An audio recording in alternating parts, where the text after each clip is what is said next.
Something's gonna take a long time. Welcome to New Every Morning Homestead. I'm just at the park with my kids and I spotted something I want to show you. Look! Hey, no, don't do that. This is purple dead nettle. Now, this is just a common weed and it's not native to my Indiana area, but it is incredibly useful. So I'm going to pick some and then I'll show you what I do with it. You're gonna want to get as much of the leaves and the flowers as you can. I'll get a whole bunch here.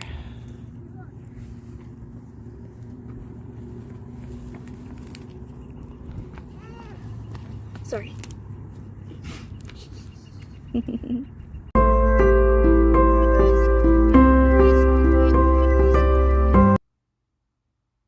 Hi. All right, so I picked the purple dead nettle. Let me show you what I did. It's been a few weeks now. I hung them to dry, so I just wrapped this. Well, first of all, before you hang them to dry, you really want to make sure that, there's not a lot of dirt on them and you get the other little weeds or grasses out, okay? And then you're gonna wrap them in a twine. I just use a rubber band, honestly. And then I take and I hang them right here on my cupboard, just right here in the kitchen. And then you give it some time. And then when they're crunchy, you hear that? You know they're ready to use. You really want to use dried dead nettle because if they still have a lot of water or moisture in them, it can lead to spoilage. Now, what you're going to do is you're going to get a jar and you're just going to stuff them in the jar. Just like that. Okay? You're going to get some olive oil and you're just going to cover that. Make sure all of the dead nettle is covered. You're going to put it in a dark cabinet, put a lid on top, put it in a dark cabinet for 4 to 6 weeks. What that's going to do is all of the medicinal properties of the purple dead nettle are going to infuse into the olive oil. And that's what you want. If you're going to make an external balm, you want all of the goodness of the purple dead nettle to infuse into the olive oil. I'm going to show you one that I did last year. I haven't made my balm yet. It's been sitting in my cupboard for a year now, and it smells just as good as it did at that time. This is what it looks like. This has been a year. Okay, I never got around to making the balm, but it's still in my cupboard. And you can tell the olive oil is still green. There's no spoilage. I let them dry out for a long time before I did this. And it's just been sitting in my pantry since then in the back. It smells like olive oil. There's really no, it smells like expensive olive oil because that's the only olive oil I had was my expensive kind. But yeah, olive oil with a hint of purple dead nettle. Now let's see. Why would you want to use purple dead nettle for anything? Well, even though it's a common weed, it shows up everywhere in the spring. We're in northern Indiana and you can drive anywhere. You see it all over the roadside. It comes up in my driveway. It comes up in my rock gardens. It's coming up all over my yard where I don't mow the grass. It's everywhere. And as you can see, I found it at the park as well. So the reasons you'd want to use it, well, you can use it internally. You can make a tea or a tincture out of it.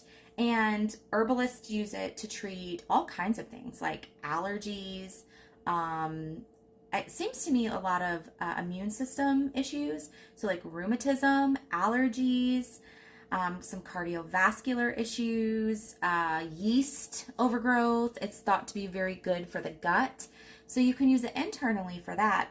But I'm going to be using it externally. I'm just going to make a salve out of it. And you can use this to treat cuts, wounds that are bleeding, rashes, other skin issues that you might have. I'm really interested to try this on my toddler because he has a little bit of a yeast diaper rash that has been really resistant to any antifungals that the doctor has even given him. I've tried everything I can think of except for this, and it hasn't worked. So I'm excited to use this on him in conjunction with really good probiotics. Okay, so what we're going to do now is, remember, you're going to fill this up with olive oil. You're going to put it in a dark place and you're going to let it infuse for 4 to 6 weeks. There is a faster way to do it, and I'm not going to teach you that because that's not how I did it. So you can look that up if you need to. Okay, so I've got about 8 ounces of infused olive oil. You can kind of see it's really nice and green. You can see that. Okay, I'm going to strain this first. Let me show you how I do that. I have my bowl.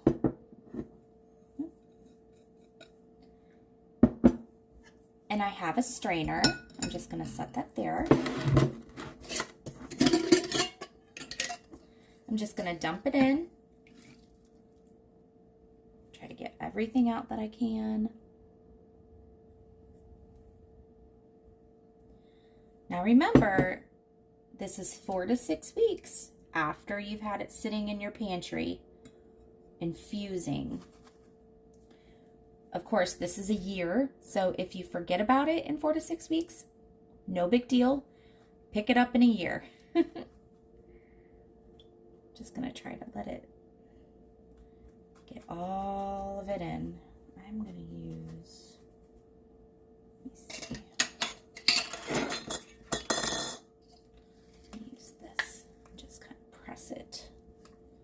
I think that's good. And then I'm going to feed that to my chickens.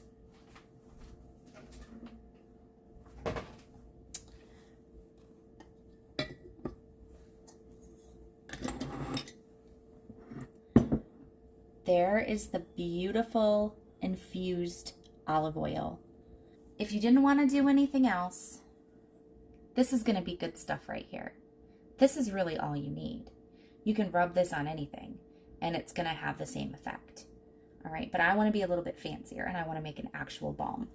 So what I got is, I picked up some beeswax. These ones are little pellets, but it's cheaper if you get them in the blocks. I think I paid about $13 or $14 off of Amazon for this. And because I have 8 ounces of olive oil infused purple dead nettle infused olive oil, I'm going to put an ounce of this in. So the recipe that I looked up said a 1/4 ounce of beeswax for every 1.68 ounces. So I just kind of eyeballed it, and I did a little bit of math, and I'm just gonna put an ounce in. Here I have my food scale that I picked up for, I think it was $1/4 at a garage sale. And then I'm just gonna spoon in some beeswax until I get an ounce.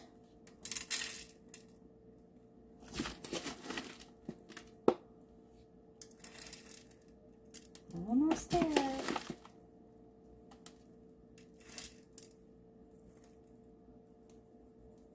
That's about an ounce. Okay.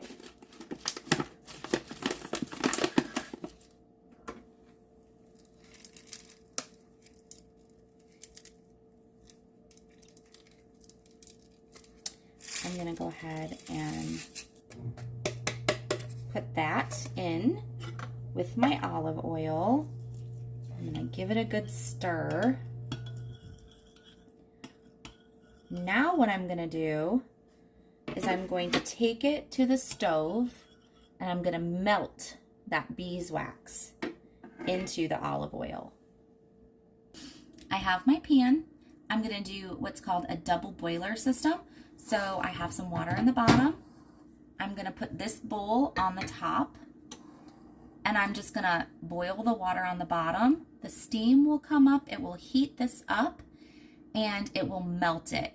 That is to ensure that the olive oil does not get boiled or overheated or scorched, really, because the colder you can keep it, the more of the nutrients that are going to be in there. So you don't want to put this in a pan where it's going to overheat and boil up.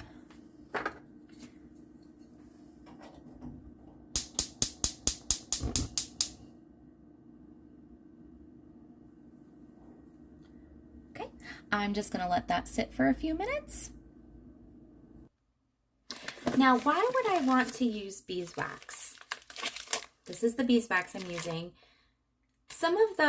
One of the reasons why I chose beeswax is, first of all, it'll get nice and hard, and I can use that in my balm. Okay, so practical reason, it firms up, it melts, and it makes the balm. Okay, it's not just going to be olive oil, it's going to be a nice firm.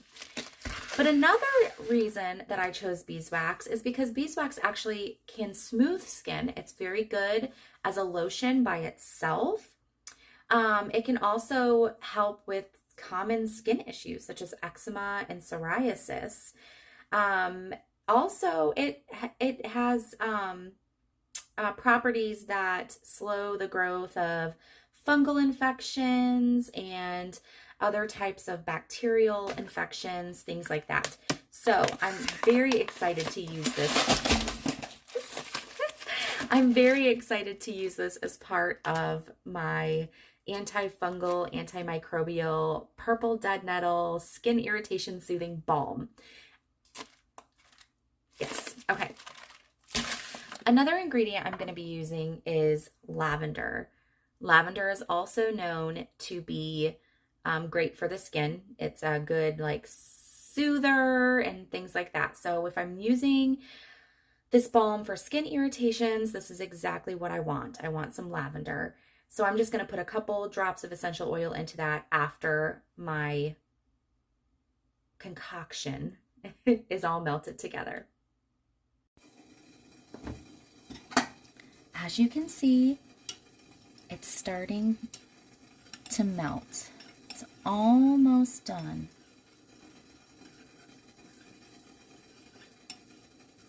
The water on the bottom is boiling, but this is just barely, let me see. Yeah, it's not hot at all. It's just warm. All right, there we go. All melted. I've brought this over, and now what I'm going to do is I'm just going to put some of my lavender essential oil. Not only will this give it a good smell, but it'll add to the healing nutrients in there. But you know what? I am all out. I had like 4 drops, and now I'm out. That's okay.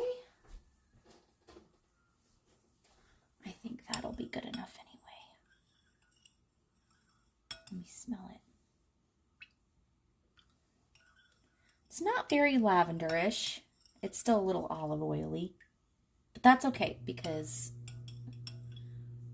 I'm only doing it to serve a purpose. We don't have to always be so fancy. All right. Now, if you want to be fancy, you can get those little half-pint jars and put that in there, or those metal salve jar things. But all I have is my little pint jelly jars. So I'm just going to put it in here.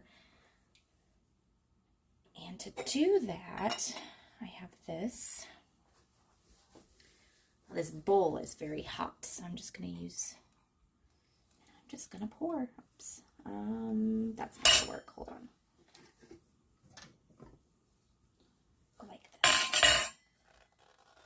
And I'm just going to pour it in there. Oop, there's one. To do another one. You can see it already is starting to solidify when it's on that cold metal. That's nice. Right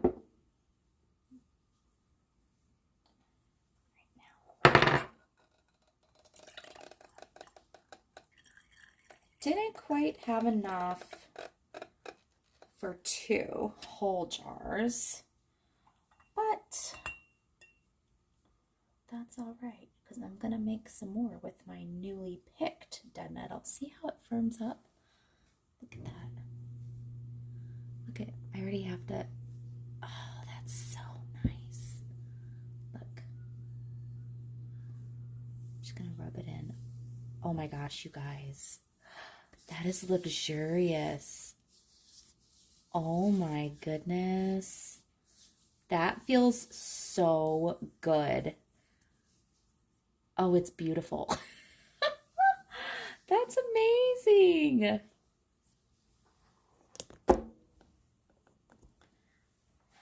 And there you have it. When that firms up, it's going to be super luxurious, just like this. Look at that. It firmed up real quick. I'll show you again. Look at that. I wish you guys could feel this. I don't know if you can see it or not. There you go. I mean, just look at how,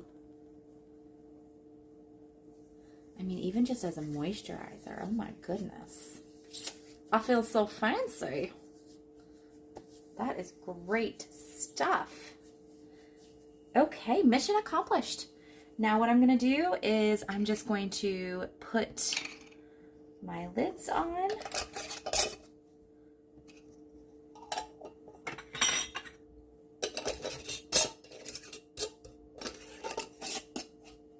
right.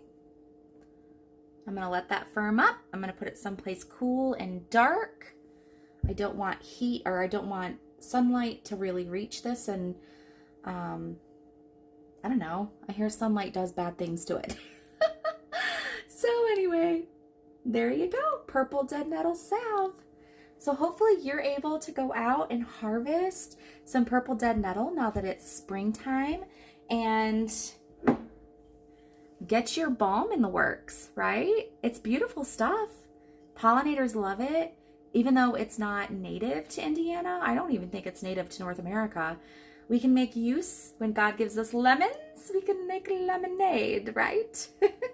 All right, and as always, go love God, love your neighbor as yourself, and have a great day.